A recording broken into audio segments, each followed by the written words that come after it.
Hey y'all, welcome to part 14 of Intro to Programming. In this video, we're going to cover switch statements. Now, switch statements are really similar to if statements.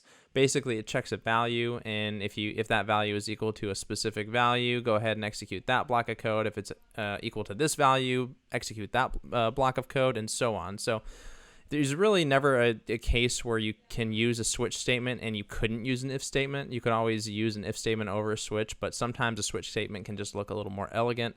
So just depending on what you want to use it for, it's either or is fair game.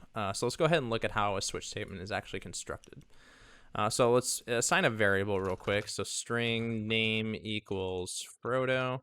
And then here we have the switch statement, which we use the switch keyword. And then in here we pass in a value. So we don't pass in a condition like an if statement. An if statement, you pass in something that'll evaluate to true or false.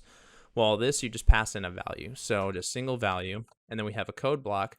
And here we list out our cases. So if we're going to say case Sam, so if name is equal to Sam, colon, execute this block of code. So I'll say console.writeLine, it's Sam, and then we need to break out of that case. So I'm going to give the break keyword. You need this on each case. So break, and then let's say case,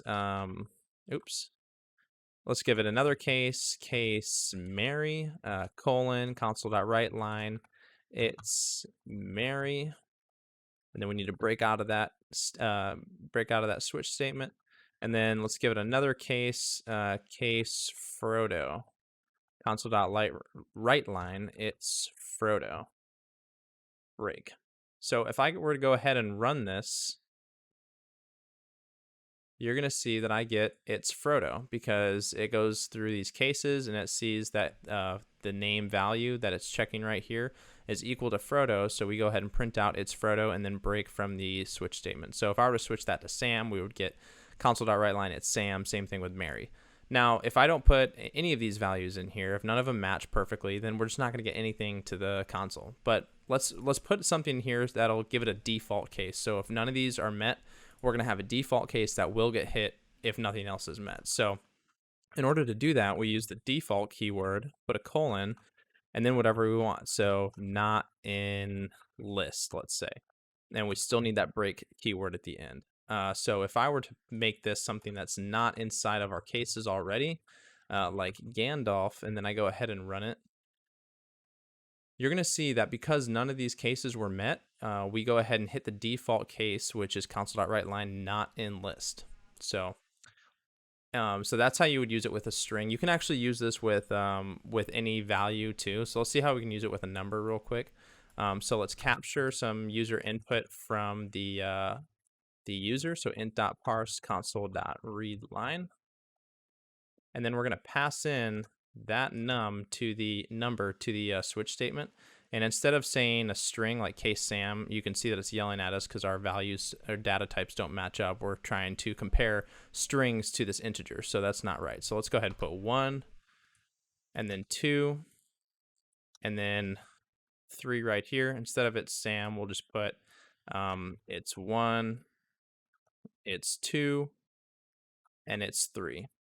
So now if we were to go ahead and run it, why is this yelling at me right here? Oh, read line. No. There we go. Okay, yep. All right, so if I go ahead and run it, it's gonna prompt me to, or wait for me to input a number. So if I hit 2, I'm gonna go ahead and get it's 2, and then same thing if I were to put 1 or 3. So this is how you can use it with integers as well. But there's actually this other thing I want to show you real quick, and I actually just learned this before I started this video. I've never known this as a thing, and so I don't really know any use cases for it, but I thought I'd just throw it to you guys to put on your radar. But instead of a break keyword, we can actually have this other keyword that'll redirect to another case. So I can say, if it's equal to 3, console.writeLine is 3, and then instead of saying break, say go to case, and then I put a case here. So I can put 1 or 2. So now instead of just breaking out of the switch statement, it'll redirect to case 1 and then console.writeLine it's 1. So if I go ahead and run it again and I give it the value 3, you're going to see what it's going to do. So 3, it's 3 and it's 1. So it executes this code and then it redirects over to case 1 and then executes 1. So that's kind of cool. I never knew about that before. until now. But you learn something new every day. I also learned when I was researching this that this can actually be a little bit faster than an if statement. So probably nothing to the degree that you would actually notice it, but just so y'all know that this can be faster at compilation than an if statement. So yeah, well, that's it for this video. Thanks for watching. I'll see you in the next video.